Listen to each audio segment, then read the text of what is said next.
Le 15 janvier 2017 restera gravé dans les annales de l'histoire.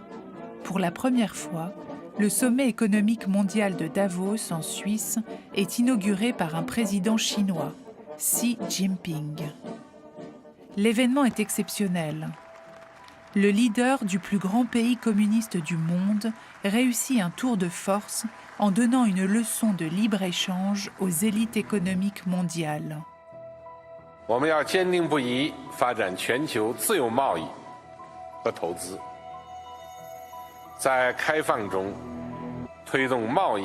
Ça a été un grand moment de communication, je crois, pour la Chine et pour le président chinois. Parce qu'évidemment, la Chine est tout sauf favorable à un total libre-échange.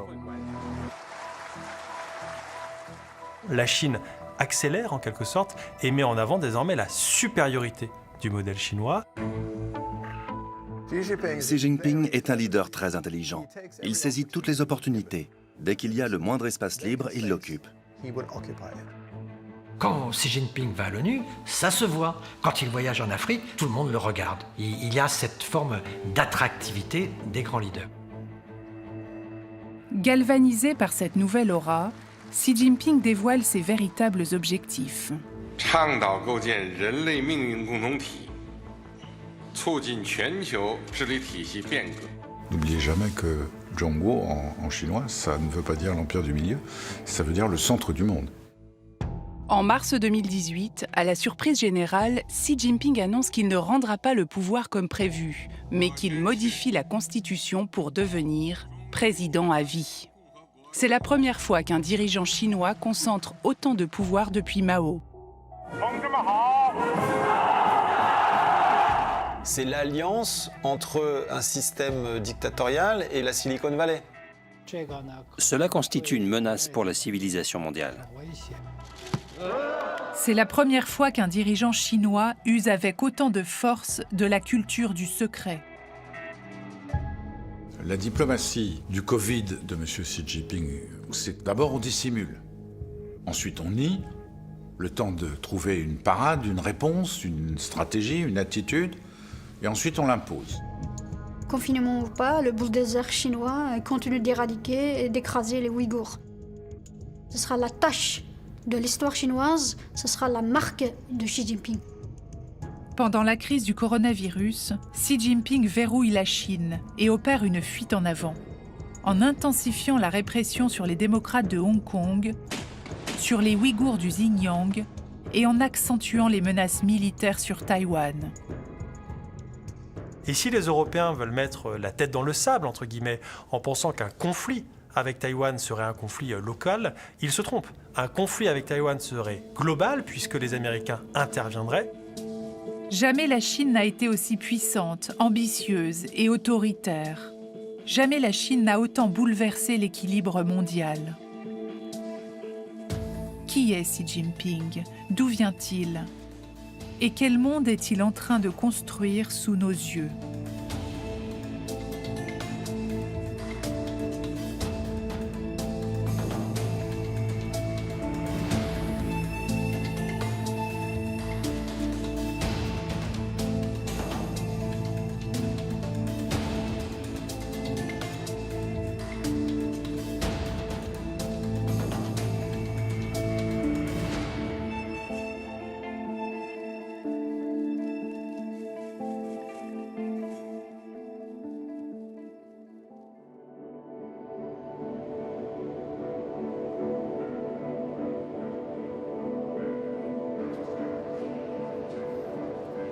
Un an après le début de la pandémie, alors que le monde entier s'enlise dans la crise et peine à comprendre l'origine du virus, le président chinois triomphe. 我们书写了抗疫史诗。中国迄今已向150多个国家提供抗疫援助。 积极支持并参与疫苗国际合作，中国将继续同各国分享疫情防控有益经验。我国在世界主要经济体中率先实现正增长。 Dans ce musée installé à Wuhan, la ville d'où est partie la pandémie, Xi Jinping apparaît comme le héros d'une victoire historique et donne la leçon sur sa gestion exemplaire à l'avant-garde de la lutte planétaire.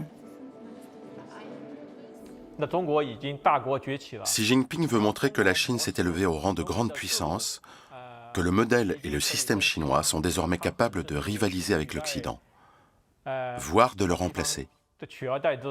L'objectif pour la Chine, il est clair, et pour Xi Jinping, il l'est encore plus. La crise de la Covid-19 est utilisée pour mettre en avant cette efficacité du modèle chinois, pour mettre en avant le fait que ce modèle est capable de protéger la population et en même temps d'assurer un développement économique. Grâce à des hôpitaux sortis de terre en quelques jours, grâce à des mesures de confinement forcées, d'isolement, de traçage et de tests massifs obligatoires, Xi Jinping dit avoir sorti la Chine de la crise et remis le pays sur les rails de la croissance. En enfermant les gens, vous arrêtez la circulation du virus. Il n'y a aucun doute là-dessus. On ne sait pas d'ailleurs combien de gens ont été enfermés. Enfin, on le sait sur la province de Wuhan, qui fait 90 millions d'habitants déjà. C'est déjà plus que la France. Vous imaginez 67 millions de Français enfermés chez eux pendant 1 an. Dans cette exposition à la gloire de Xi Jinping, aucune mention n'est faite des milliers de morts chinois de l'épidémie. Aucune mention de l'origine controversée du virus ou de la date d'apparition des premiers cas en Chine. Aucune mention non plus des dizaines de disparitions, arrestations ou emprisonnements des journalistes citoyens qui tentaient de témoigner dans leurs vidéos, au début de la crise, de l'agressivité du virus ou des dysfonctionnements du système.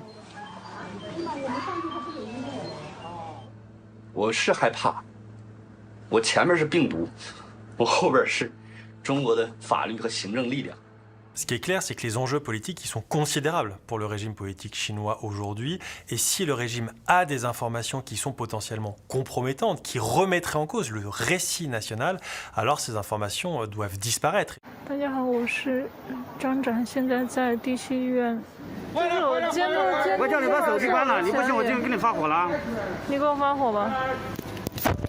L'objectif, c'est de mettre en avant les succès de la Chine, c'est d'effacer évidemment les erreurs qui ont pu être commises, et c'est de faire passer la Chine de responsable potentiellement de cette pandémie au pays qui a été capable de sauver, entre guillemets, la communauté internationale. Xi Jinping dit avoir gagné la bataille sur le virus. Mais à quel prix pour la population chinoise et mondiale, et au nom de quelle idéologie ? Et si sa gestion de la crise du coronavirus était la parfaite illustration de sa conception du monde et de l'héritage qu'il s'est juré de défendre ?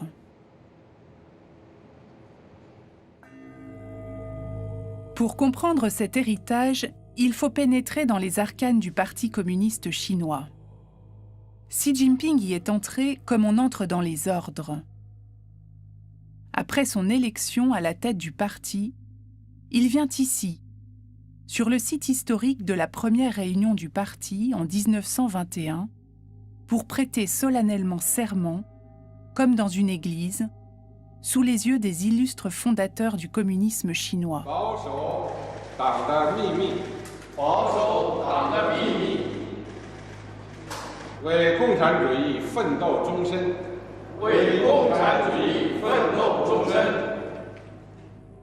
Xi Jinping est un serviteur de la mission du parti, un peu comme un prêtre catholique. Il est parfaitement entraîné pour accomplir cette mission.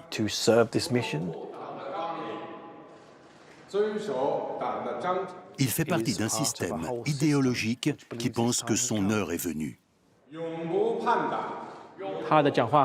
Xi Jinping a déclaré clairement que le communisme était la seule vérité. Le communisme ne doit pas simplement être réalisé en Chine, mais il doit être propagé dans le monde entier. Xi Jinping est le numéro 1 inamovible du plus grand parti communiste du monde. Il règne sur 90 millions de membres et place la loyauté au parti, et donc à lui-même, au-dessus de tout. Ce qui me frappe le plus chez Xi Jinping, c'est son côté bonhomme, souriant, ouvert. Et en fait, tout ça, je dirais, c'est de la blague. C'est une façade. C'est une main de fer dans un gant de velours.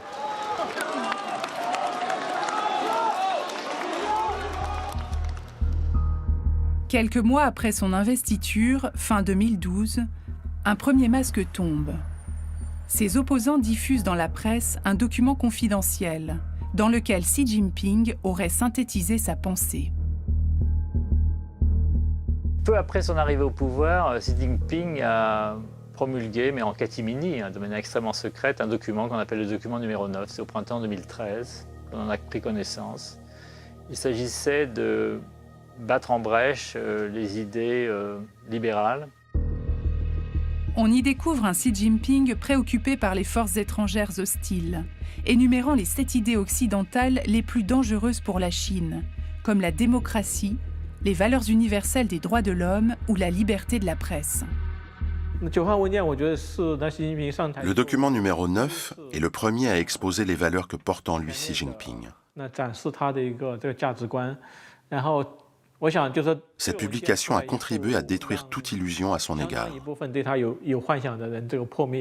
On se rend compte que l'ennemi principal, c'est ce qu'il désigne comme étant les forces étrangères hostiles. Et qu'est-ce que ça veut dire? En fait, ça veut dire que le danger, c'est les valeurs universelles. Le danger, c'est la démocratie libérale. Et donc, le danger, c'est l'Occident. Ce dont on s'aperçoit pas forcément à l'étranger, c'est que quotidiennement, la propagande chinoise nous dénonce nos valeurs, essaye de lutter contre tout ce à quoi on croit comme idéaux politiques et idéologiques. Donc on est dans une guerre idéologique frontale, en fait, avec la Chine populaire. Mais c'est une guerre qu'on a du mal à appréhender lorsqu'on n'est pas en Chine même et qu'on ne parle pas chinois.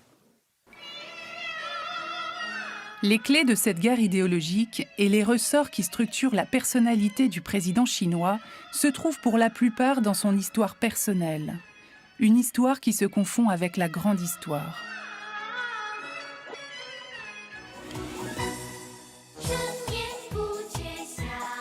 Car comme la Chine communiste, Xi Jinping a connu une enfance et une adolescence très mouvementées.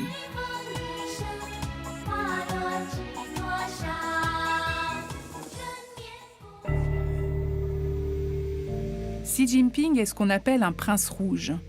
Il appartient à cette caste des fils de hauts cadres du Parti communiste. Son père, Xi Zhongzun, est un proche de Mao Zedong. Il participe avec lui à la création de la République populaire de Chine en 1949. Xi Jinping passe les premières années de sa vie au sein de l'élite communiste, dans une aile de la cité impériale. Xi Jinping est le fils d'un leader de l'élite politique, Xi Zhongzun. Sa jeunesse est privilégiée à Pékin. Il fréquente l'une des meilleures écoles, mais tout n'est pas rose. On dit que son père était très sévère. Il lui fait prendre son bain dans l'eau froide. Il est très ferme avec lui. En 1962, Xi Jinping, alors âgé de 9 ans, assiste à la descente aux enfers de sa famille. Son père est accusé par Mao de complot anti-parti. C'est le début d'une grande purge qui culminera pendant la révolution culturelle. Le père de Xi est violemment persécuté, exhibé au cours de séances d'autocritique de masse. Le jeune Xi Jinping passe du statut de privilégié à celui de traître.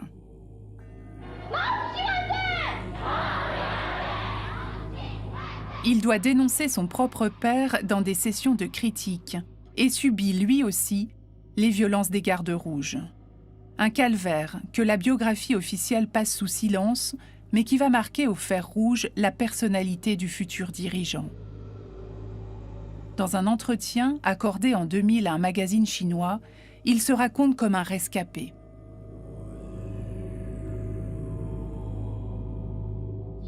Les gardes rouges m'ont dit qu'ils allaient me fusiller 100 fois. Ils ont menacé de m'exécuter. Et puis ils m'ont obligé à lire des citations de Mao du matin au soir.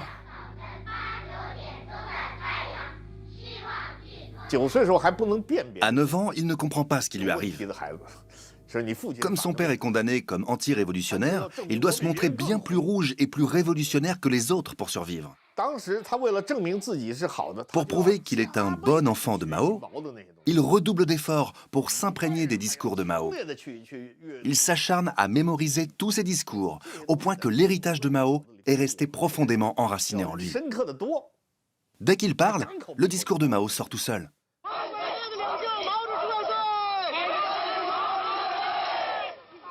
Xi est alors confronté à un dilemme, renier son père et survivre, ou renier le parti et risquer l'exécution. En fait, on s'est beaucoup trompé, à mon avis, sur Xi Jinping et sur l'impact qu'avait eu le limogeage de son père, la disgrâce de son père, en ayant l'impression qu'il en avait gardé un ressentiment vis-à-vis notamment du Parti communiste. Et en fait, c'est pas du tout le cas. Vous avez deux types de fils. Vous avez les fils qui vont essayer de se venger d'une certaine manière, et puis vous avez aussi les fils qui essayent de réparer. Il y a cette volonté, je crois, chez lui de réparer ce qui s'est passé, de réparer cette tâche. Comme le père de Xi Jinping a subi un traitement vraiment cruel pendant la révolution culturelle, il s'est juré de ne jamais devenir comme lui, et il a pris pour modèle Mao Tse-tung. Il ne veut pas connaître le même sort que son père. Quelques années plus tard, à l'âge de 15 ans, Xi Jinping connaît un second traumatisme pendant la révolution culturelle. Il est envoyé à la campagne, comme des millions d'autres jeunes instruits, que Mao veut faire éduquer à la dure par les paysans. Xi Jinping se retrouve en exil pendant 7 ans, dans un petit village des Terres jaunes, une région aride et pauvre. La réputation de son père le poursuit. Il est étiqueté « ennemi du peuple ». Plusieurs fois, il tente de s'échapper. Xi Jinping est expédié à des centaines de kilomètres de sa famille et de ses amis, dans un environnement où il est considéré comme un enfant de l'élite, qui a juste besoin d'être frappé et traité comme un paria, et même presque comme un domestique. Alors que la révolution culturelle fait plusieurs millions de victimes, d'épuisement, de faim ou d'épidémie, des milliers de personnes sont poussées au suicide, comme la sœur aînée de Xi.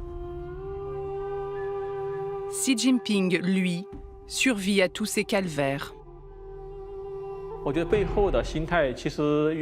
Pour utiliser une image facile à comprendre pour un occidental, on peut dire que l'arrière-plan psychologique, c'est le syndrome de Stockholm, quand une personne qui a été enlevée prend le parti de ses ravisseurs.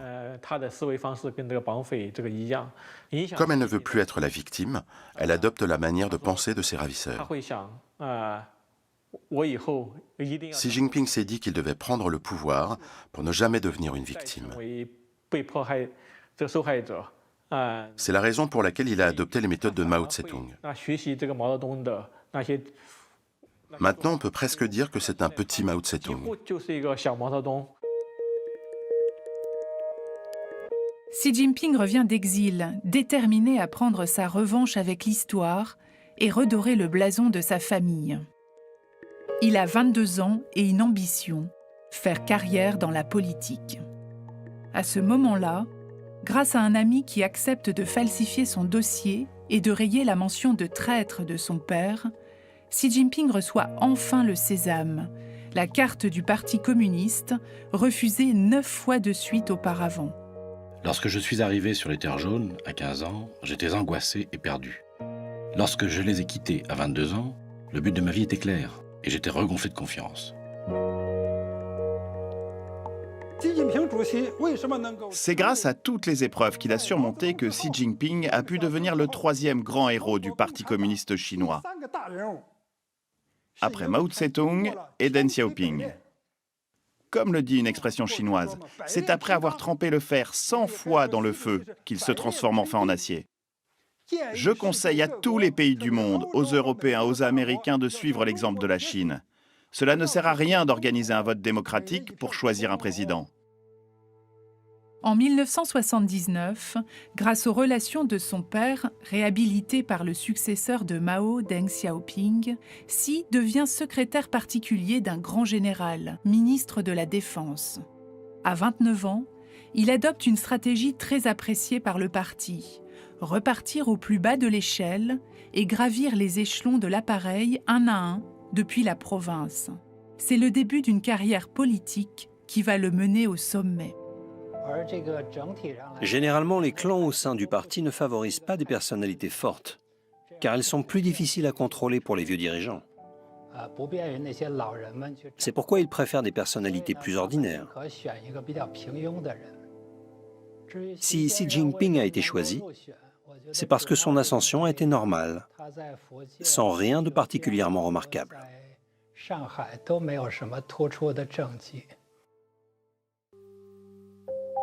Pour gagner la confiance des caciques du parti, Xi Jinping devient l'un des plus dévoués. Entre-temps, il épouse Peng Liyuan, une célèbre chanteuse de l'armée populaire qui lui offre une notoriété hors pair et qui devient sa conseillère en communication. Elle le disait elle-même en ironisant dans la presse chinoise qu'elle était beaucoup plus connue que lui précédemment parce qu'elle était la chanteuse des chœurs de l'armée populaire de libération, donc de l'armée chinoise. Elle est la carte de visite de Xi Jinping. Elle contribue à donner une image plus aimable de son mari.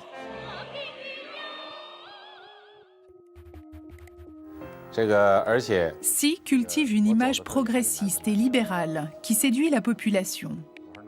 Alors, en 2007, quand le parti examine les dossiers pour choisir le successeur du président Hu Jintao, il a le profil idéal. Les deux derniers présidents tentent chacun d'imposer leur favori, mais ils ne font pas l'unanimité et sont écartés de la course lors d'un scrutin interne du Politburo.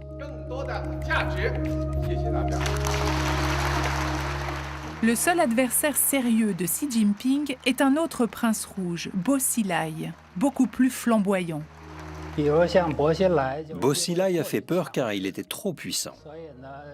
Tout le monde craignait qu'il ne soit trop fort une fois au pouvoir.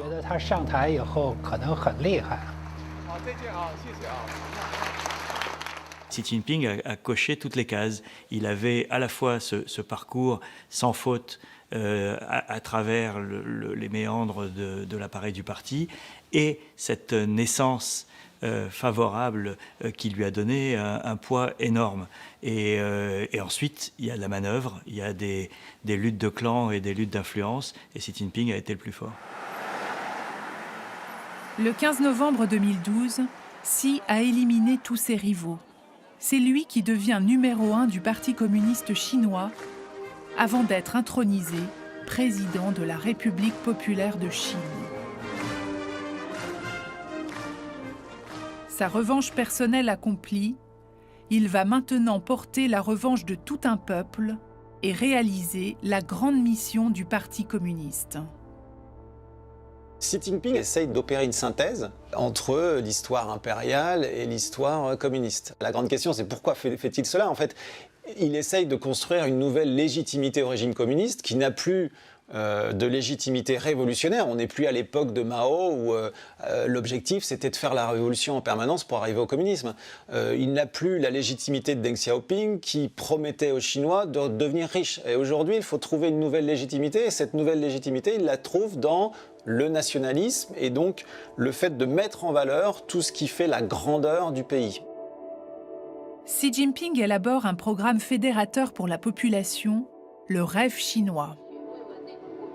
La Chine doit devenir la première puissance mondiale économique et militaire en 2049 pour fêter les 100 ans de la République populaire. 中华民族伟大复兴中国梦的时代，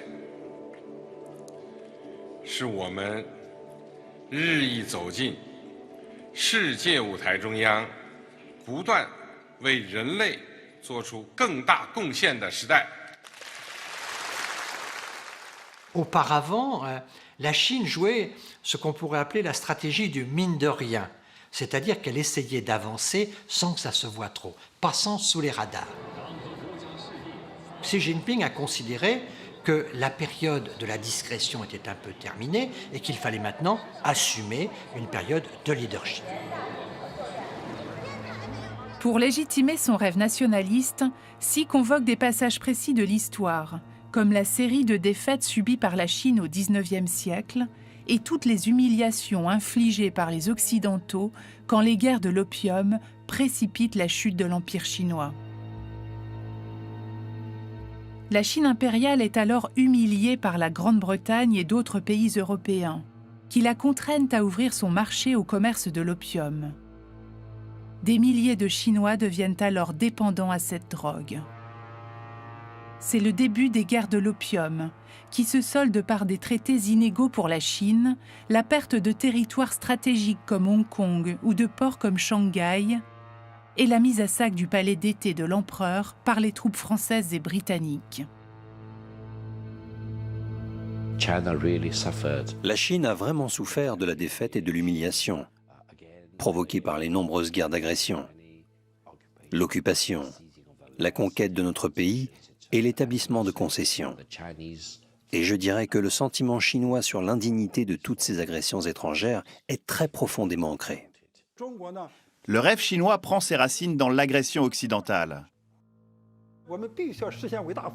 Il est donc nécessaire de redresser notre pays et de le rendre plus fort. Nous voulons retrouver la puissance de la Chine impériale. Pour retrouver cette puissance impériale, Xi Jinping a planifié une grande réunification de la Chine, un projet d'unification à la fois territoriale, ethnique et idéologique.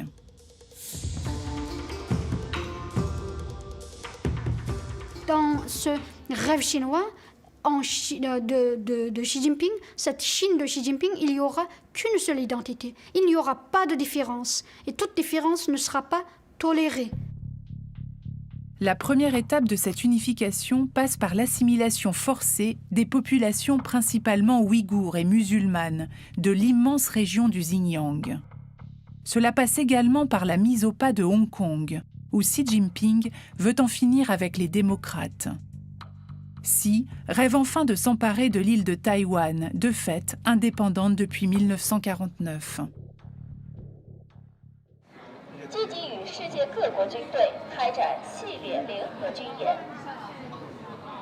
Pour accomplir le rêve chinois, Xi Jinping exige de la population qu'elle se soumette entièrement à son projet et qu'elle le suive, tel un prophète, à la conquête du monde. Xi Jinping est le grand leader qui doit accomplir cette mission.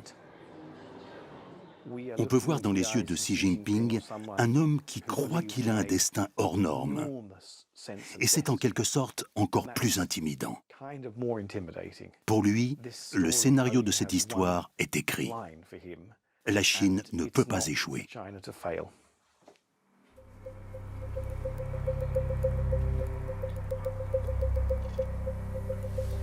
Pour parfaire son scénario, Xi Jinping s'appuie sur l'un de ses plus fidèles collaborateurs, Wang Runing, jeune cadre prodige du Parti communiste.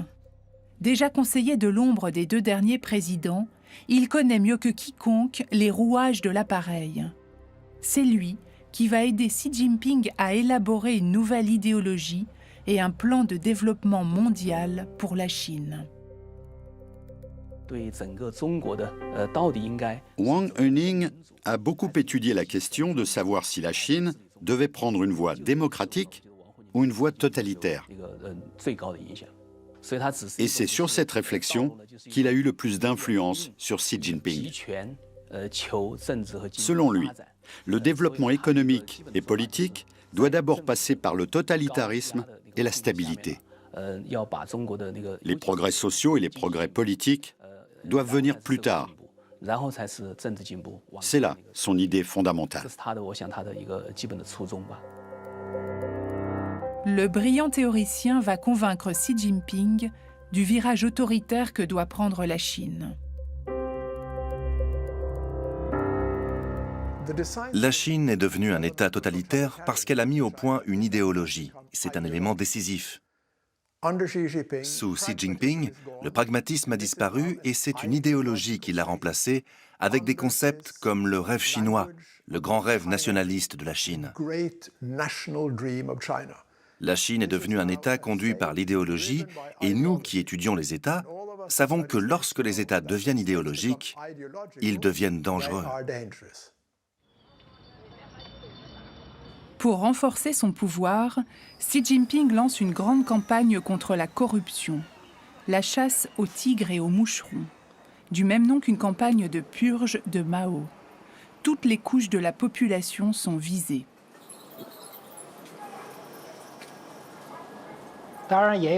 Une partie de la population est contente de la lutte anticorruption et se réjouit de voir des dirigeants corrompus être punis et exhibés en public, comme pendant la révolution culturelle. Les Chinois, dans leur majorité, ont encore le culte de l'homme fort, le culte du bon empereur. Et ils pensent que Xi Jinping est un bon empereur parce qu'il lutte contre la corruption, il lutte pour le bien-être du peuple. Xi Jinping profite de cette lutte contre la corruption pour faire condamner tous ses opposants politiques. Pour consolider son pouvoir, il devait briser les structures politiques en place. La lutte anticorruption, c'est le moyen le plus efficace pour éliminer un adversaire politique, puisque toutes les grandes familles sont corrompues.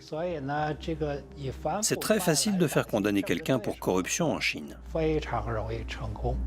170 ministres et vice-ministres, 4000 officiers de l'armée et une centaine de généraux sont envoyés en prison ou remis dans le droit chemin d'une manière ou d'une autre. Dans la lutte anticorruption, plus d'1,5 million de cadres du parti ont été purgés. Ceux qui, avec leurs familles, représentent la population d'un petit pays. C'est à cela que l'on voit que Xi Jinping est devenu un dictateur sans pitié. Xi Jinping en profite pour envoyer un message fort à la société chinoise, en diffusant à la télévision les aveux et les confessions publiques de tous ceux qui ne respectent pas les règles. Aucun écart à l'idéologie du parti n'est toléré.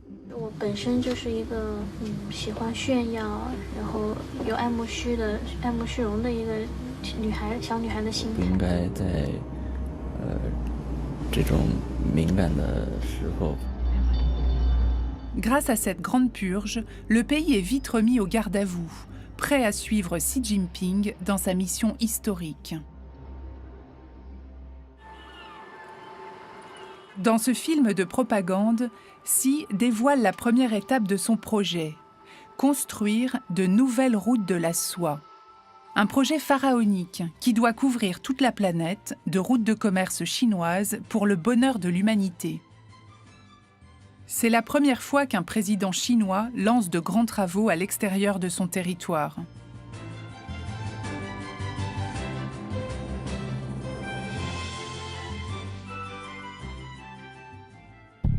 Xi Jinping débloque 1000 milliards de dollars pour construire des chemins de fer, des ports, des voies maritimes. Vers l'Asie d'abord, pour remédier au manque d'infrastructures, puis vers l'Europe, le Moyen-Orient, l'Afrique, l'Amérique latine. Un projet sans équivalent dans l'histoire de l'humanité.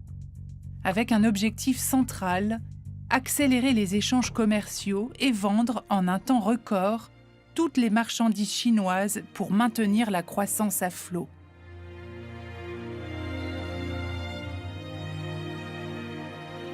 Le projet des routes de la soie fait partie de ce contournement de la puissance américaine et occidentale afin de, petit à petit, grignoter les bases de soutien de l'Occident dans le monde, en commençant par l'Asie centrale, en continuant avec le Pakistan, en continuant avec l'Afrique de l'Est. Le projet des nouvelles routes de la soie, c'est une vision stratégique majeure pour le président Xi Jinping. C'est un plan à long terme.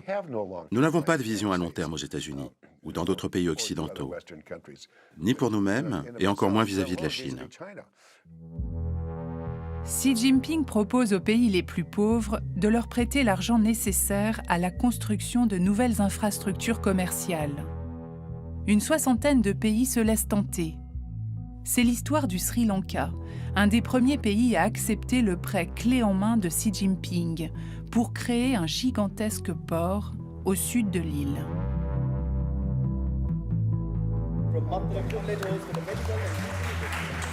Le peuple sri-lankais et le pays tout entier ont tiré beaucoup de bénéfices de la construction de ce port.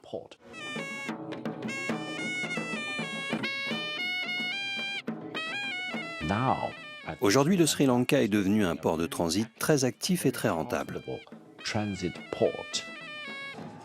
Je pense que le président Xi Jinping prêche une vision du monde futuriste, où tous les pays peuvent vraiment se rejoindre dans cette exceptionnelle tendance de développement.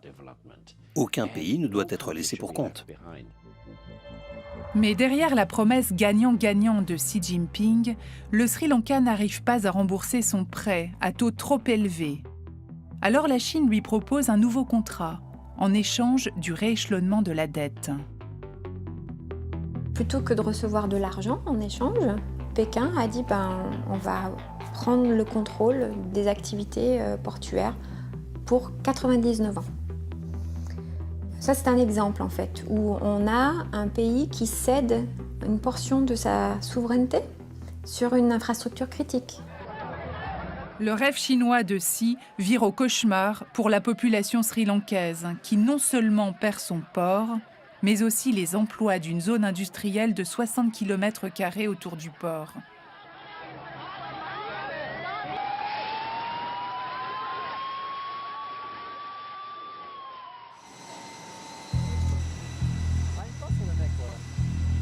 Malgré quelques contestations, Xi Jinping continue sa route vers l'Europe et les pays plus développés avec d'autres contrats et d'autres tactiques. Il rachète d'abord des infrastructures stratégiques, comme le port du Pirée en Grèce ou une partie de l'aéroport de Toulouse en France, qui sera revendu par la suite, et propose des échanges dans tous les domaines. Au départ, les dirigeants européens déroulent le tapis rouge et multiplient les rencontres avec Xi Jinping pour attirer les investissements chinois. C'est un animal politique moderne. Il est autoritaire, mais il sait être convivial. Il serre les mains, il a une forme d'empathie qu'il essaie de promouvoir. Donc c'est un homme politique comme on les fait au XXIe siècle aujourd'hui. La route de la soie, c'est un projet chinois pour les Chinois, mais aussi pour les autres. Il y a une place pour nous, mais naturellement, ça correspond aux objectifs chinois. La route de la soie, c'est la constitution d'un continent, l'Eurasie. Au fond, c'est le partenariat entre l'Asie et l'Europe. La route de la soie, c'est la colonne vertébrale de ce nouveau continent. L'Amérique a été le centre de gravité du monde, maintenant c'est l'Eurasie qui doit devenir le centre de gravité du monde. Il y a dans la tradition chinoise une phrase qui nous revient de temps en temps, « Celui qui possède l'Europe possède le monde ». Ce sont les Allemands qui tirent les premiers la sonnette d'alarme en septembre 2016, après le rachat de KUKA, le fleuron allemand de la robotique. 2 ans plus tard, en février 2018, lors d'une conférence de presse sur la sécurité en Europe, le ministre des Affaires étrangères et vice-chancelier allemand Sigmar Gabriel rompt la réserve diplomatique et dénonce publiquement la face cachée des routes de la soie. Die Initiative für eine neue Seidenstraße ist ja nicht das, was manche in Deutschland glauben, eine sentimentale Erinnerung an Marco Polo, sondern sie steht für den Versuch, ein umfassendes System zur Prägung der Welt im chinesischen Interesse zu etablieren. Dabei geht es längst nicht mehr nur um Wirtschaft. China entwickelt eine umfassende Systemalternative zur westlichen, die nicht wie unser Modell auf Freiheit, Demokratie und individuellen Menschenrechten gründet. C'est vrai que la Chine a une stratégie d'influence, c'est pas à nier, mais même les Chinois le disent. Donc ils ne se cachent pas, et c'est écrit noir sur blanc. Quelles sont les ripostes à cela? C'est l'organisation de l'Europe. Ça, c'est clair que si nous restons divisés, la Chine trouvera des partenaires. En 2021, la Chine contrôle plus de 10% de l'activité portuaire européenne. Pour certains pays européens, la dépendance économique à la Chine se transforme en une véritable dépendance politique. La Grèce devient le premier cheval de Troie de Xi Jinping en Union européenne.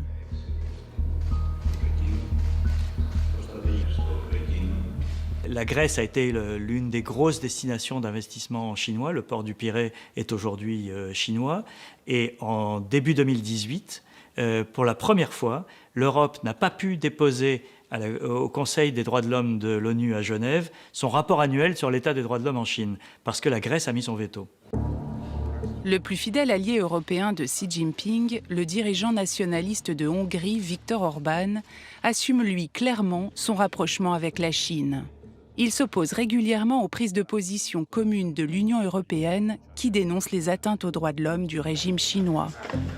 Lors de la crise du coronavirus, il commande des vaccins à la Chine avant même qu'ils ne soient validés par l'Union européenne et se fait symboliquement injecter le vaccin chinois devant les caméras. Un peu plus tard, il annonce que la Hongrie accueillera en 2024 le tout premier campus universitaire chinois en Europe. En cultivant des pays qui sont très dépendants de la Chine sur le plan économique, comme la Hongrie, comme la Grèce, comme la Serbie, on s'aperçoit que sur des questions comme les questions de droits de l'homme, les questions de Taïwan, du Dalai Lama, ces pays ont rompu avec la solidarité européenne et en fait se sont rapprochés de la Chine de manière inquiétante.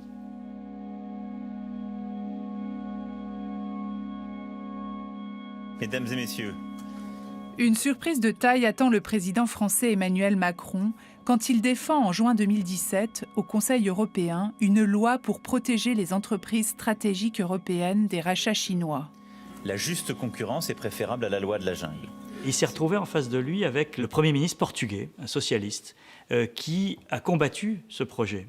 Et donc après, il est allé le voir et il lui a dit « Mais si un jour on m'avait dit que je serais là à défendre les travailleurs européens contre un socialiste portugais, je ne l'aurais pas cru. » Et le Premier ministre portugais lui a répondu « Lorsque le Portugal était au creux de la vague avec la dette, qui a racheté ces entreprises? Ce sont les Chinois. » Et le Premier ministre portugais a répondu à Emmanuel Macron « Eh bien aujourd'hui, on est obligé de protéger les Chinois. » Ils peuvent utiliser leur pouvoir économique pour empêcher les critiques concernant leur propre régime. Ce qu'ils voudraient exporter, c'est de l'influence. Et ce qu'ils veulent obtenir avant tout, c'est le silence. Ils veulent empêcher tout commentaire désagréable et qu'on reconnaisse leur politique internationale. Hors d'Europe, c'est en Australie que Xi Jinping a le plus investi à tous les niveaux de la société.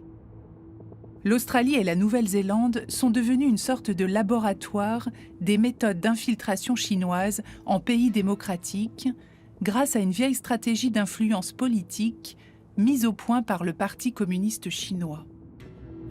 La stratégie du Front uni pour tout parti communiste est de rallier à sa cause des forces non communistes en les neutralisant, en les achetant, en faisant en sorte qu'elles deviennent des alliés objectifs de la cause communiste. Donc la Chine déploie multiples moyens pour essayer, dans les pays étrangers, chez ses partenaires, d'influencer la donne politique intérieure. La politique d'influence de la Chine est très active dans la société civile, dans les milieux d'affaires, dans les universités.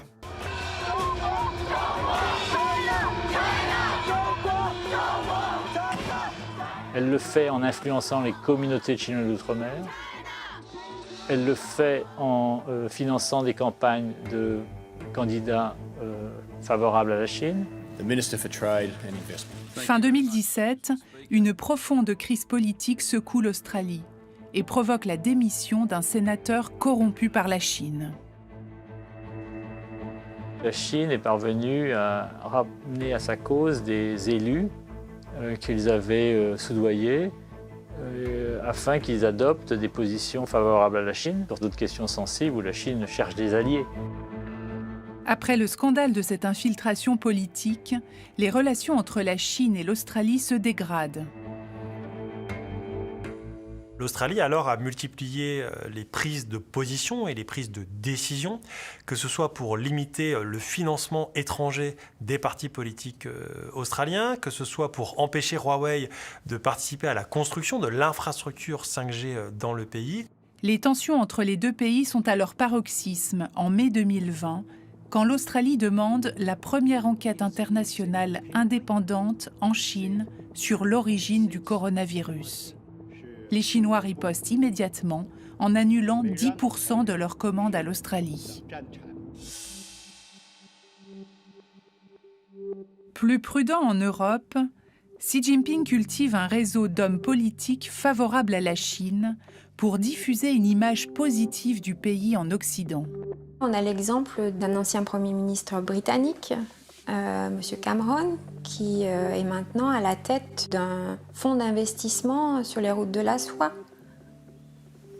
Donc, je ne sais pas quels sont ses émoluments mensuels. Je pense qu'ils sont très confortables. Le Parti communiste chinois cultive les personnalités politiques partout dans le monde, et y compris en France. Le cas de Jean-Pierre Raffarin est évident.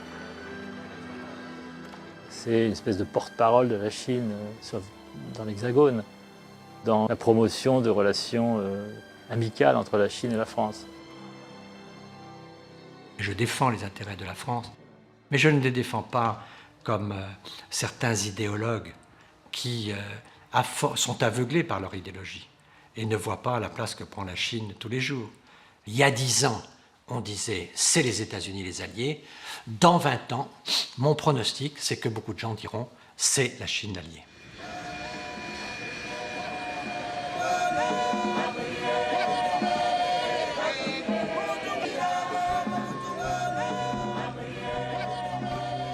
C'est sur le continent africain que la stratégie de Xi Jinping est la plus aboutie. Depuis qu'il est au pouvoir, il organise chaque année une tournée auprès des chefs d'État africains pour faire lui-même la promotion de son modèle politique qu'il appelle la solution chinoise. Un modèle clé en main dans lequel le premier droit humain est le droit au développement économique.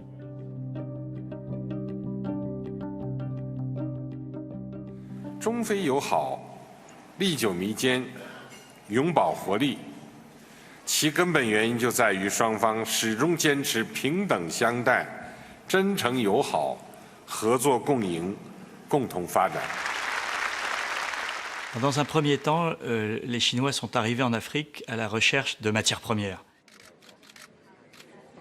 Xi Jinping y a ajouté une autre dimension, qui est la dimension justement de ce modèle chinois. Il y a une volonté de dire, regardez, nous avons réussi en 30 ans à sortir de la misère, nous sommes devenus la deuxième puissance économique mondiale, nous n'avons pas suivi la voie occidentale, nous n'avons pas ouvert notre système politique à la démocratie, mais nous sommes quand même riches, nous sommes quand même développés. Et donc voilà, ce système-là existe, c'est la solution chinoise, et vous pouvez l'utiliser. Une sorte de capitalisme autoritaire avec un fort rôle de l'État, beaucoup de capital injecté. C'est un modèle qui plaît, et il faut bien le dire qu'en Afrique, la Chine est extrêmement populaire. Depuis 2013, Xi Jinping a prêté plus de 120 milliards de dollars aux États africains.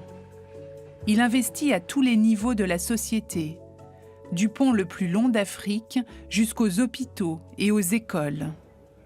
La Chine de Xi Jinping est ainsi devenue le premier partenaire commercial du continent africain. Pour emporter les marchés, Xi Jinping propose à ses amis africains des contrats beaucoup plus pragmatiques que les pays occidentaux.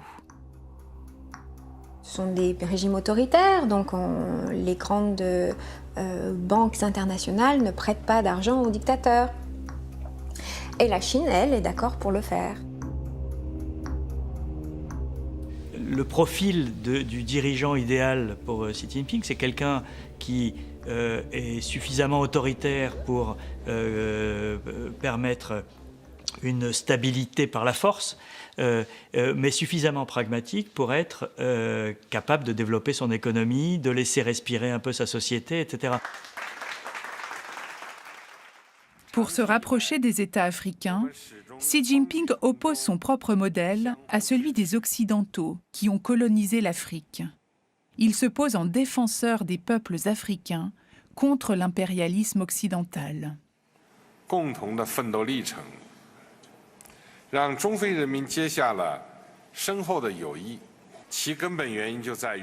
Avec l'arrivée au pouvoir de Xi Jinping, la Chine est rentrée dans une période beaucoup plus offensive sur le plan idéologique. Et elle fait tout pour montrer les dévoiements de la démocratie qu'elle appelle occidentale ou libérale, et montrer que son système politique est beaucoup plus à même de favoriser le développement économique.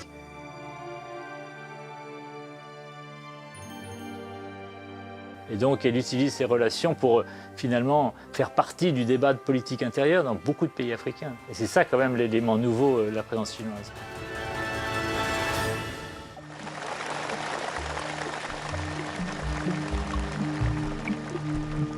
En moins de 10 ans, Xi Jinping a réussi à créer des partenariats économiques et politiques avec plus de la moitié des pays africains.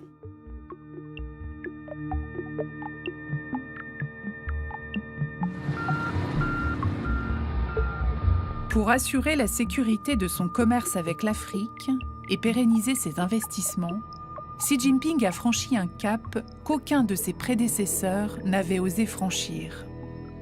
C'est à Djibouti, sur l'une des routes commerciales les plus fréquentées du monde, qu'il a décidé d'installer la première base militaire chinoise à l'étranger. Le 1er août 2017, l'inauguration de la base militaire chinoise surprend tout le monde.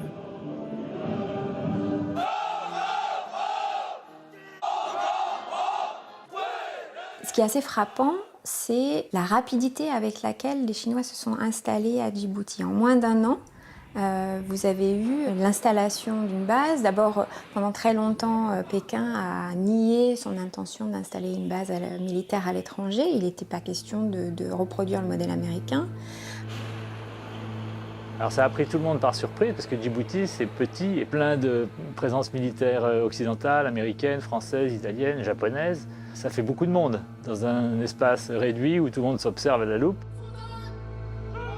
Xi Jinping a envoyé à Djibouti un contingent estimé à plusieurs milliers d'hommes.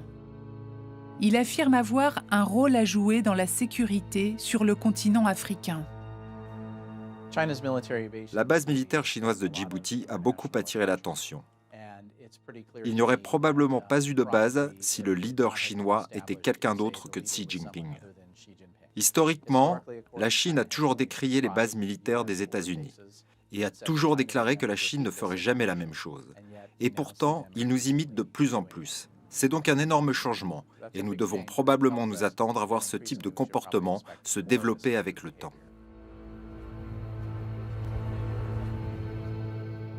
Xi Jinping rêve d'une armée de classe mondiale.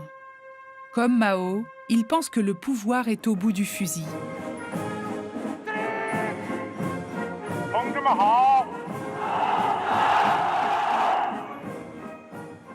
Depuis qu'il est au pouvoir, Xi Jinping multiplie les démonstrations de force. Sur la place Tiananmen, il inaugure les plus grandioses défilés militaires qu'ait connus la Chine.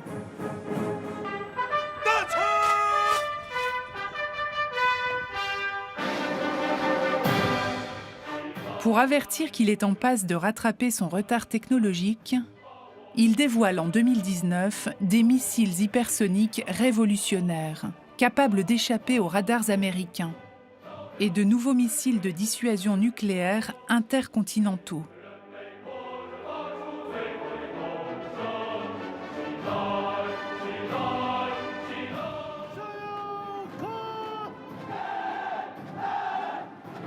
En 4 ans, la Chine a construit l'équivalent de toute la marine française en nombre de bateaux et de sous-marins.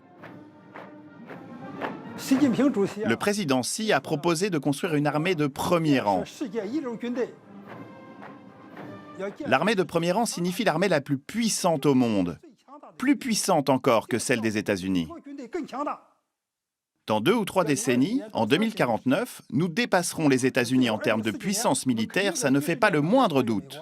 Le modèle pour la Chine, et c'est ça le grand paradoxe, c'est le Satan américain, c'est l'impérialisme américain. La Chine fait tout, la puissance chinoise fait tout pour copier les États-Unis dans tous les domaines, y compris dans le domaine militaire.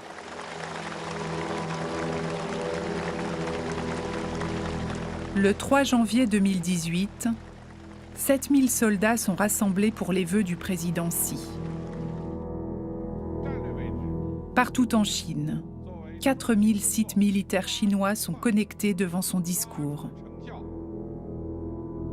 要坚持领导带头，以上率下，坚持实战实训，连战连训，发扬一不怕苦，二不怕死的战斗精神。我宣誓，我宣誓，我。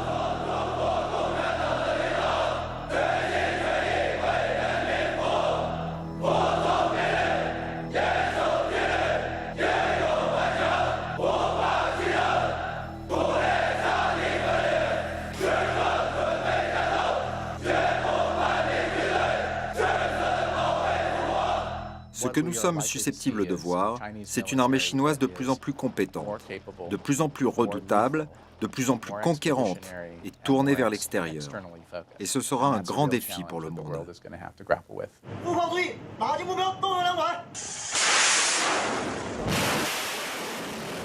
C'est au sud de la Chine, en mer de Chine méridionale et dans le Pacifique, que Xi Jinping a décidé d'affirmer sa puissance militaire, en multipliant les démonstrations de force. Juste en face des bases américaines, très présentes dans la zone depuis la Seconde Guerre mondiale.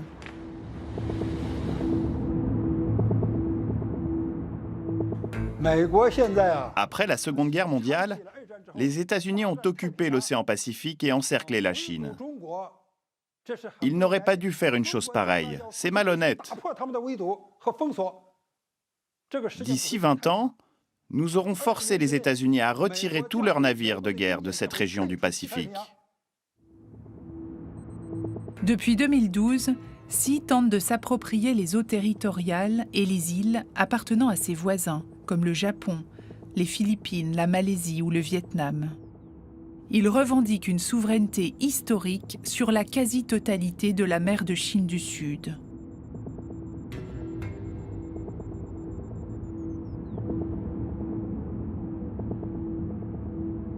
Fin 2017, la tension monte d'un cran lorsque Xi installe des bases militaires dans les îles Spratleys et y pose, en plus de son drapeau, des batteries de missiles et des avions de combat. Les Américains se sentent trahis.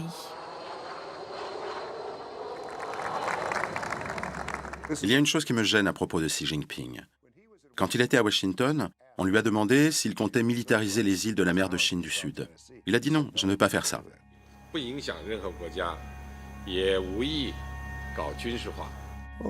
Eh bien, ils l'ont fait. Ils ont militarisé ces îles en mer de Chine méridionale. Ce n'est pas très bon signe.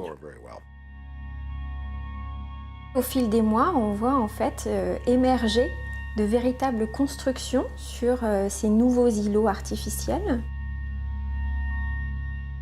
Là encore, tout le monde s'interroge, mais pourquoi? Mais qu'est-ce qui va se passer? Xi Jinping s'est petit à petit créé une véritable base militaire en mer de Chine. Il s'est approprié des récifs de l'archipel des Spratleys et les a transformés en îles artificielles, puis en base aéronavale, avant de poursuivre la militarisation sur les îles Paracel. Tout cela au mépris des jugements internationaux, comme la condamnation de la Cour internationale d'arbitrage de La Haye, qu'il ne considère pas comme légitime. C'est la politique du fait accompli.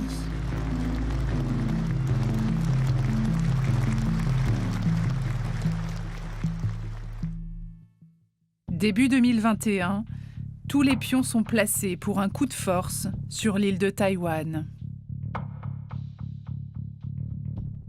统一是历史大势，是正道；台独是历史逆流，是绝路。我们不承诺放弃使用武力，保留采取一切必要措施的选项。 Ces entraînements au débarquement se déroulent juste en face de Taïwan, cette île que Xi Jinping s'est juré d'intégrer à la Chine. Ce problème traîne depuis trop longtemps. La Chine aurait dû se réunir avec Taïwan dès 1949. À mon avis, la seule solution est de mener une guerre contre Taïwan, une guerre de réunification. Parvenir à l'unification avec Taïwan, c'est indispensable pour Xi Jinping. Et c'est un objectif qui demeure aujourd'hui au fondement et au cœur du récit national imposé par le Parti communiste.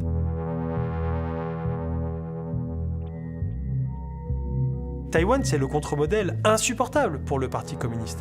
C'est le modèle pour tous les Chinois qu'un autre avenir, un autre système politique est possible et que la démocratisation d'une société chinoise, elle est évidemment possible. C'est sur cette base en Mongolie intérieure que l'armée chinoise aurait même reconstitué le palais présidentiel de Taïwan pour simuler différents scénarios d'assaut. Et depuis début 2021, Xi Jinping multiplie les incursions réelles de chasseurs et de bombardiers dans la zone même de défense aérienne de Taïwan.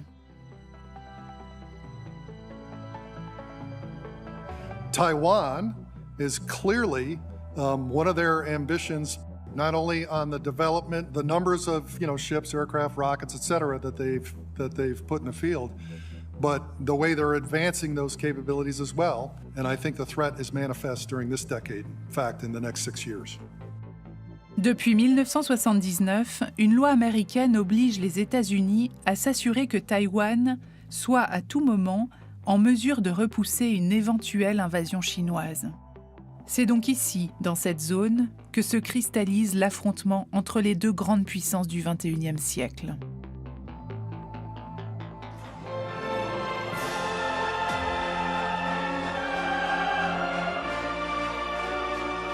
Fort de sa puissance militaire, Xi Jinping est maintenant prêt à affronter l'Occident sur le terrain des institutions internationales et à guider un nouvel ordre mondial.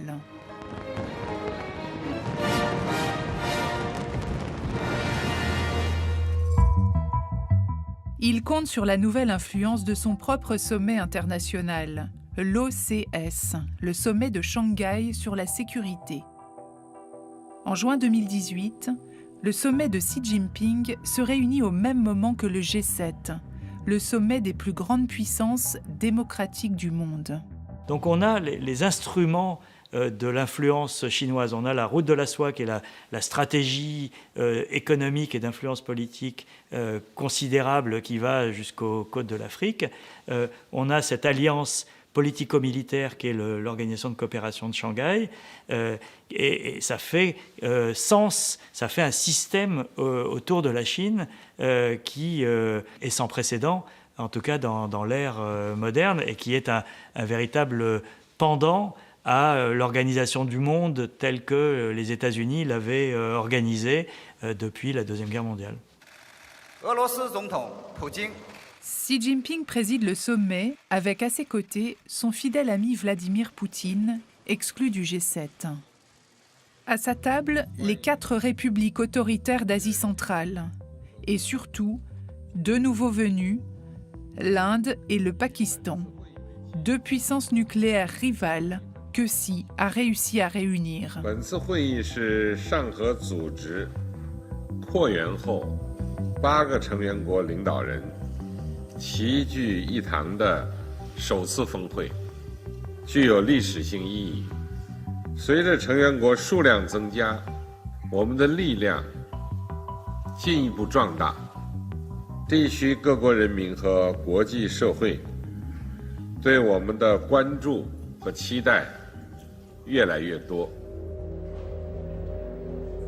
En réunissant aussi comme futurs partenaires des pays comme l'Iran ou la Turquie, à qui il promet une oreille attentive, Xi Jinping donne une légitimité incontestable au caractère global de son sommet.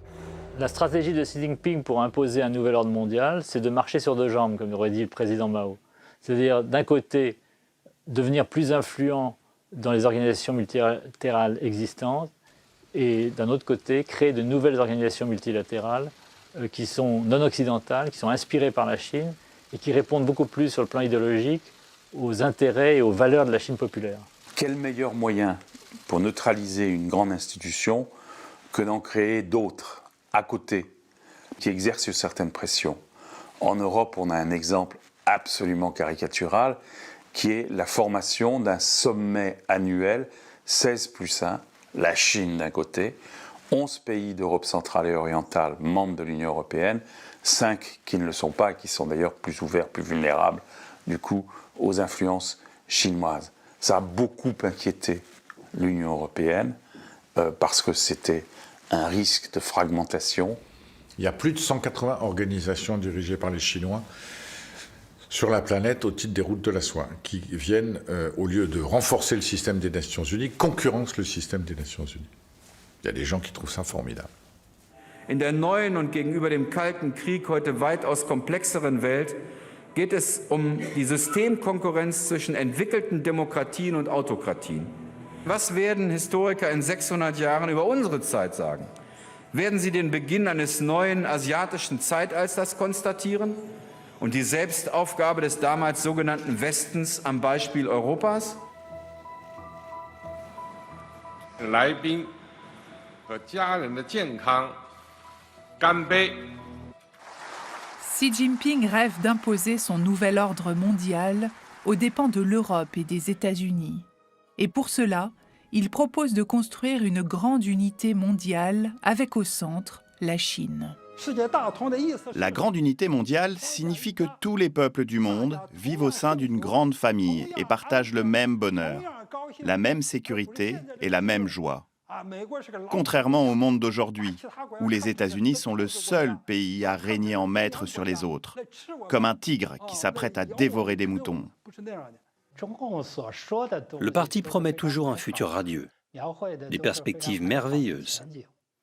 Mais derrière tout cela, il y a des calculs très chinois. Depuis Mao, la Chine rêve de construire un paradis communiste mondial.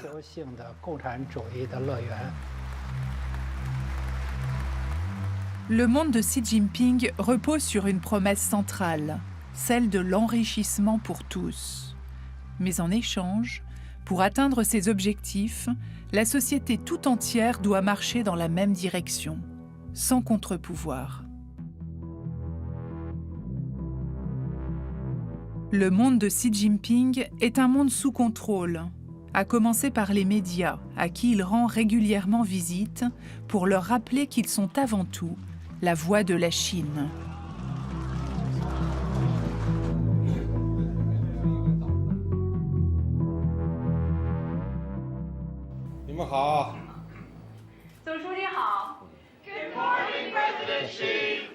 Et là, ce qu'il leur dit tous, il leur dit votre nom de famille, c'est le Parti communiste. N'oubliez pas que vous êtes là pour servir cette famille qui est le Parti communiste. Et donc, les journalistes ne sont pas là pour enquêter, pour informer. Ils doivent suivre l'agenda qui leur est dicté par le département de la propagande qui dépend du parti.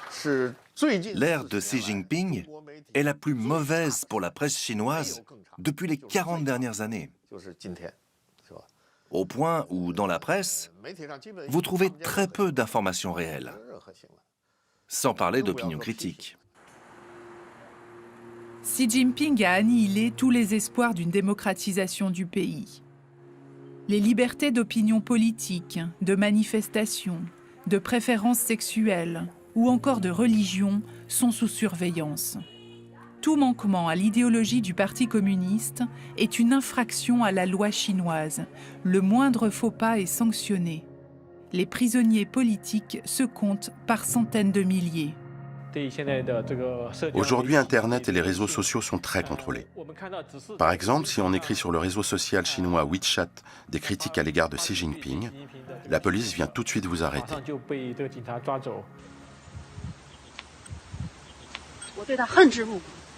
C'est ce qui arrive à cette jeune femme, après avoir filmé un acte d'opposition à Xi Jinping et mis la vidéo sur les réseaux sociaux début juillet 2018.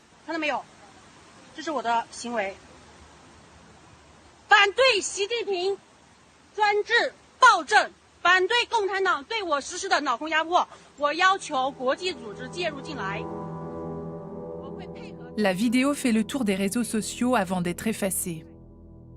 Le jour même, la jeune femme parvient à photographier l'arrivée de la police à son domicile avant de disparaître. Moralement, le parti a une éthique utilitaire. 99% de la population est dans le droit chemin et les 1% restants disparaissent dans une zone d'ombre. Dans nos sociétés, nous trouverions cela problématique. Nous serions jugés pour la façon dont nous traitons les personnes considérées déviantes. Pour le parti, c'est juste un dégât collatéral et ces personnes sont traitées très brutalement.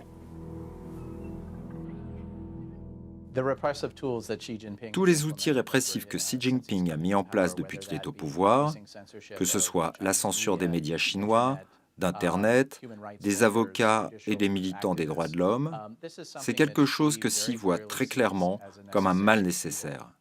Sa vision des choses, c'est que toute opposition aux règles du parti doit être réprimée très violemment. Depuis son arrivée au pouvoir, Xi Jinping s'est attaqué à Hong Kong, ce qu'aucun dirigeant avant lui n'avait osé faire. Cette enclave semi-démocratique, jusque-là préservée par un état de droit, hérité de la colonisation britannique, subit désormais une restriction toujours plus grande de ses libertés.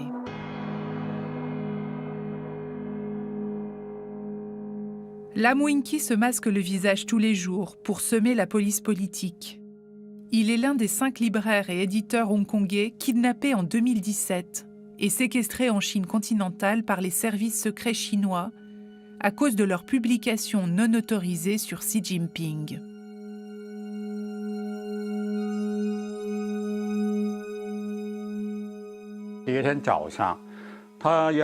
Ceux qui m'ont arrêté m'ont fait signer 2 clauses. Dans la première clause, je m'engageais à renoncer à informer mes proches de cette arrestation. Dans la seconde clause, je devais renoncer à solliciter un avocat. C'est à ce moment-là que je leur ai demandé ce qui m'était arrivé. Quel crime j'avais commis pour être traité de telle manière? Il n'y avait personne pour m'expliquer quel crime j'avais commis. Ils ont mis en scène un tribunal, mais en réalité, tout était faux. Ils ont diffusé des images à la télévision officielle où je suis soi-disant en train d'être jugé par ce faux tribunal. Lam Wing-ki est menacé de rester en prison à vie s'il ne collabore pas avec la police. Il doit réciter de faux aveux et demander publiquement pardon.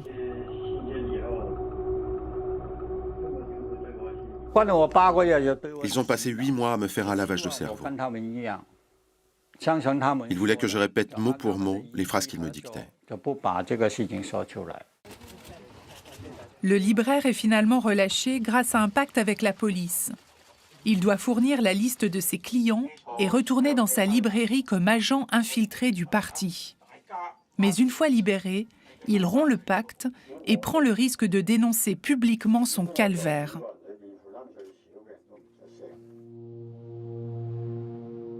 En 2019, Xi Jinping amorce un projet de loi pour faire extrader vers Pékin les démocrates résistants comme Lam Wing-ki pour toutes sortes d'accusations prétextes.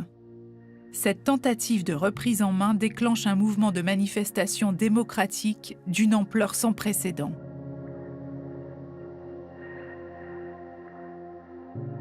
Xi Jinping veut mettre fin le plus rapidement possible à cette gangrène de Hong Kong. C'est très grave. C'est une crise qui peut dégénérer. Ce qui faisait ces dernières décennies les fondements de la société hongkongaise, la liberté d'enseigner, la liberté de presse, des formes démocratiques, notamment à travers les élections locales, etc. L'ensemble de ces valeurs, elles sont remises en cause. En 2020, Xi Jinping profite de la crise du Covid pour faire adopter par l'Assemblée populaire une loi sur la sécurité nationale qui lui permet de faire arrêter et condamner les leaders historiques du mouvement démocratique.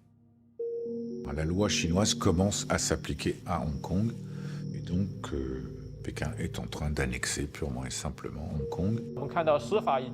Le système judiciaire s'est complètement détérioré.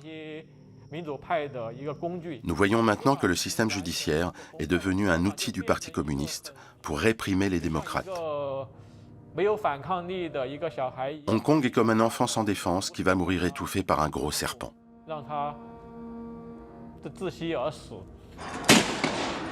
C'est ce contrôle total, ce contrôle totalitaire qu'on voit se développer à Hong Kong aujourd'hui. La répression a été brutale. Beaucoup de Hongkongais ont décidé de se réfugier à l'étranger parce qu'ils considèrent que c'est la seule solution pour eux d'entrer en résistance. Une seconde loi permet de placer à la tête de Hong Kong des élus pro-Xi Jinping. Les candidats hongkongais jugés pas assez patriotes par la police ne peuvent plus se présenter aux élections. Alors ils ont inventé un truc tout simple, c'est comme en Russie, c'est formidable.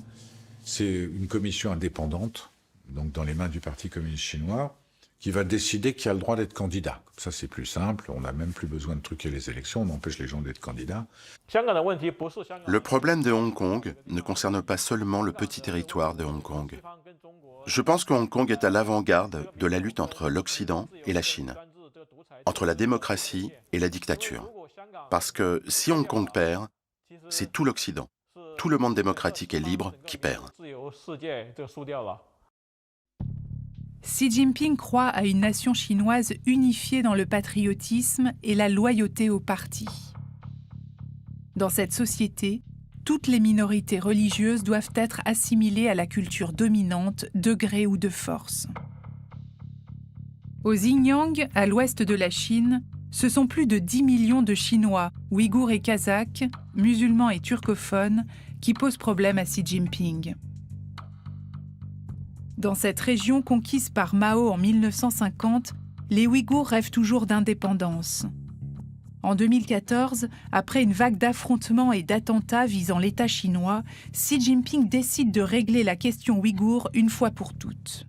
Il lance, dans le plus grand secret, un plan très précis pour soumettre les minorités musulmanes de la région.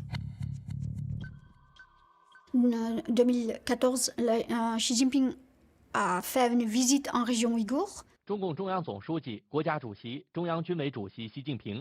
Et ça a été beaucoup médiatisé, notamment sa visite chez les militaires en montrant des outils de torture, en disant qu'il fallait éradiquer toute menace à l'unité du pays. La population ouïghour a commencé à être diabolisée dans toute la Chine, montrée de doigt comme une population dangereuse, donc à exclure du reste de la population. Xi Jinping envoie au Xinjiang 1 million de fonctionnaires chinois pour contrôler les maisons ouïghours, espionner leurs pratiques, ficher et dénoncer le moindre signe d'insoumission idéologique ou culturelle. 500 000 enfants auraient été éloignés de leur famille. Dans le même temps, plus de 300 camps de détention sont spécialement construits, à la hâte et dans l'ombre. Des camps de rééducation idéologique, des camps de travail forcé et des prisons haute sécurité. Une véritable politique de la terreur. L'appellation des camps, c'est toute une stratégie de communication. Bien sûr, la Chine ne les appelle pas des camps, c'était des hôpitaux. Lorsqu'on demande les nouvelles de telle ou telle personne, la réponse était souvent « Ah oui, il est malade, il est parti à l'hôpital ». C'était ça le langage utilisé. Les Ouïghours étaient considérés comme des malades, atteints du virus de l'islam. Dans ces camps, les Ouïghours subissent un véritable lavage de cerveau. Leur religion, leur langue et leur culture doivent disparaître au profit du parti et de la culture Han dominante. Depuis 2017, il y aurait en permanence au moins 1 million de personnes internées de force dans ces camps. Des centaines de témoignages de viols et de tortures ont été répertoriés. Alors selon les données qui sont disponibles, il y aurait donc non seulement des camps d'internement, mais aussi du travail forcé, des stérilisations forcées, la destruction d'une partie du patrimoine culturel et plus largement une surveillance de masse de la population. Ce sont des violations de fait des droits de l'homme, potentiellement des crimes contre l'humanité. Le gouvernement américain et les parlements britanniques, canadiens et néerlandais sont les premiers à qualifier la répression des Ouïghours de génocide. La politique actuelle de Pékin au Xinjiang, elle reflète une chose sur la personnalité de Xi Jinping.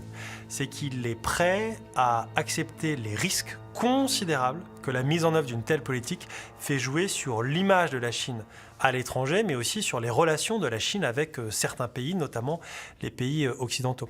Ce qui est certain, c'est que ce qui se passe pour les Ouïghours actuellement, c'est l'enfermement le plus important de masse que le monde a connu depuis la Deuxième Guerre mondiale. Le Xinjiang est désormais la région la plus surveillée au monde et un laboratoire pour le contrôle de la population chinoise dans son ensemble.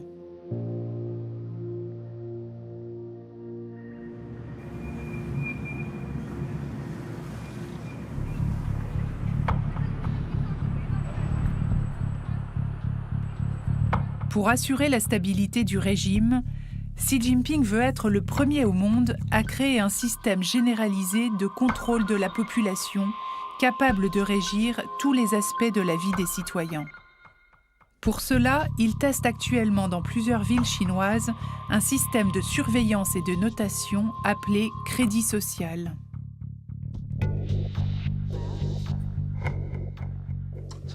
Il y a quelques années, quand je sortais de chez moi, j'étais souvent suivi par un véhicule. Mais maintenant, ça a changé, car on peut suivre absolument tous les déplacements grâce aux caméras et aux équipements de surveillance. Par exemple, ils savent parfaitement où je suis allé aujourd'hui. C'est très perfectionné. Maintenant, Big Brother est vraiment partout. À chaque endroit, à chaque moment, il y a un œil qui te surveille. Et c'est évidemment l'œil du gouvernement. Une nouvelle technologie de reconnaissance faciale met instantanément un nom et des informations personnelles sur un visage, même en mouvement. Les Chinois sont donc officiellement tous fichés par un logiciel policier.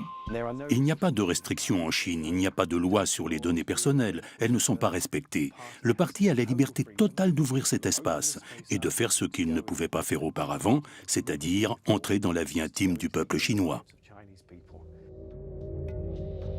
Sur sa fiche, chaque citoyen dispose d'un capital de 1000 points.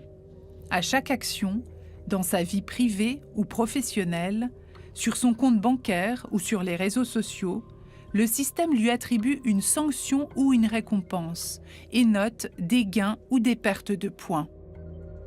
Le crédit social est un système où les informations de base sur tous les citoyens seront consignées dans un registre permettant d'évaluer s'ils sont de bons ou de mauvais citoyens. C'est donc un formidable instrument de contrôle. Par exemple, il est utilisé pour décider qui sera autorisé ou pas à voyager à l'étranger et même à l'intérieur du pays. Si vous avez une mauvaise notation parce que vous avez critiqué le président sur un réseau social, que vous avez fait preuve d'indiscipline dans votre travail, etc., il y a des professions qui vous seront interdites. Vous ne pourrez pas être enseignant, vous ne pourrez pas être policier, vous ne pouvez pas être cadre du parti ou cadre d'une entreprise. Lors de sa visite en Chine en mai 2018, la chancelière allemande Angela Merkel confie toute l'inquiétude que lui inspire ce nouveau système de contrôle social qui dépasse, selon elle, toutes les anticipations d'Orwell. Cette question-là, elle va déterminer le sort de la planète entière, puisque des entreprises technologiques chinoises, un jour, en tout cas aujourd'hui, cherchent à s'étendre à l'étranger. De nombreux nouveaux médias comme Facebook prennent en compte les instructions de la Chine. Il y a 2 jours, j'ai publié sur Facebook un texte critiquant le Parti communiste chinois, mais sans propos haineux ou violents. Pourtant, j'ai reçu une notification de Facebook me disant que mon compte était suspendu pendant 24 heures. Donc, même si je vis aux États-Unis, je n'ai pas la liberté totale de critiquer le Parti communiste chinois. Le Parti communiste chinois a déjà commencé à affaiblir les valeurs des droits de l'homme et de la liberté d'expression au niveau mondial.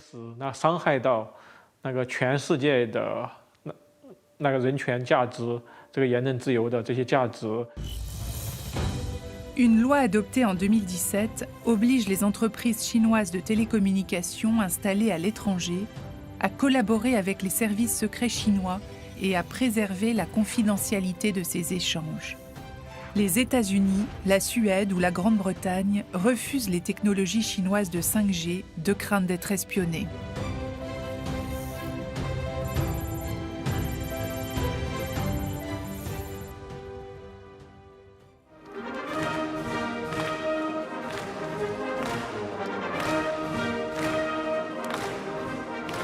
Président à vie depuis 2017, Xi Jinping poursuit, étape après étape, son plan pour faire de la Chine la première puissance économique, technologique et militaire mondiale. Après avoir testé le président Xi Jinping, il a été reconnu comme un leader très fort et compétent, un leader respecté. Et nous ne voulons pas perdre cette chance. Nous voulons le garder le plus longtemps possible. Et j'espère vraiment qu'il pourra continuer à apporter sa contribution à la Chine et au reste du monde.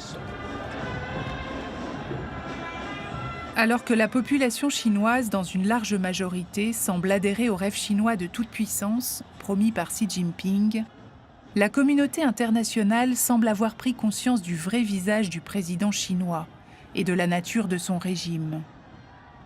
Pour la première fois, elle demande officiellement des comptes à Xi Jinping sur les sujets les plus brûlants, à commencer par la crise du coronavirus, partie de Chine et qui a causé des millions de morts dans le monde entier. 1 an et demi après l'irruption de cette pandémie, la Chine n'a toujours pas expliqué pourquoi elle a gardé le silence sur la transmission agressive du virus et pourquoi de fausses pistes ont été lancées sur son origine par des officiels chinois. C'est peut-être la première fois dans les 2 ou 3 dernières décennies que la Chine mène une campagne de désinformation, une campagne de propagation de rumeurs et de fausses informations, afin encore une fois de faire perdre du temps aux autorités politiques étrangères. L'enquête de l'Organisation mondiale de la santé à Wuhan, étroitement contrôlée par le parti, est un échec. L'origine du virus demeure un mystère. Alors, pour comprendre le virus chinois et éviter que le scénario ne se reproduise, la communauté scientifique internationale lance plusieurs appels à la Chine pour avoir accès à toutes les données sur toutes les hypothèses, y compris celle de l'accident de laboratoire. As I have said, all hypotheses are on the table and warrant complete and further studies from what I have seen so far. Pour la Chine, la piste de l'accident de laboratoire est évidemment extrêmement compliquée. Pour une raison simple, c'est qu'elle remet en cause l'ensemble du récit national imposé par la Chine et potentiellement, elle ferait de la Chine le responsable de la pandémie et non pas le pays responsable qui a essayé de sauver le monde. Lors de la première rencontre entre le gouvernement Biden et le gouvernement Xi Jinping en Alaska, en mars 2021, le climat n'a jamais été aussi glacial. Today, we'll have an opportunity to discuss key priorities, both domestic and global. We'll also discuss our deep concerns with actions by China, including in Xinjiang, Hong Kong, Taiwan, cyber attacks on the United States, economic coercion toward our allies. Each of these actions threaten the rules-based order. 任何诋毁中国社会制度的做法都是徒劳的。美国有美国式的民主，中国有中国式的民主。Pour la première fois, nous avons affaire à un dirigeant et à un pays puissant, la deuxième économie du monde, militairement extrêmement armé, qui assume une rupture. Jusque-là, les régimes autoritaires prétendaient respecter les valeurs universelles des droits de l'homme. Xi Jinping a dit non, non, c'est fini. Les droits humains, ça ne s'applique pas en Chine. Ça ne nous concerne plus. N'essayez pas de nous convaincre, nous assumons cette rupture. I've known Xi Jinping for a long time. Doesn't have a democratic with a small d bone in his body, but he's a smart guy. Un bras de fer s'engage entre la Chine et les pays occidentaux. Le président des États-Unis appelle à un front uni des démocraties pour défendre leurs valeurs. De manière concertée avec les États-Unis, le Canada et le Royaume-Uni, l'Union européenne prend les premières sanctions contre la Chine depuis le massacre de Tiananmen, visant les officiels chinois accusés de participer à la répression des Ouïghours.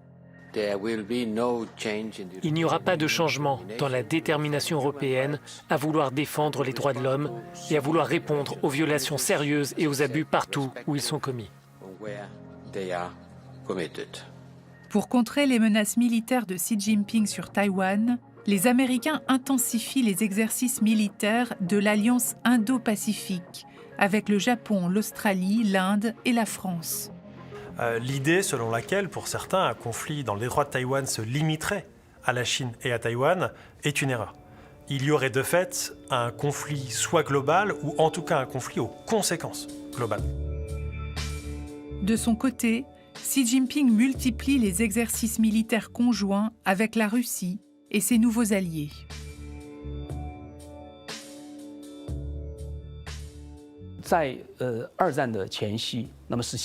Avant la Seconde Guerre mondiale, le nazisme et le fascisme étaient une menace pour le monde.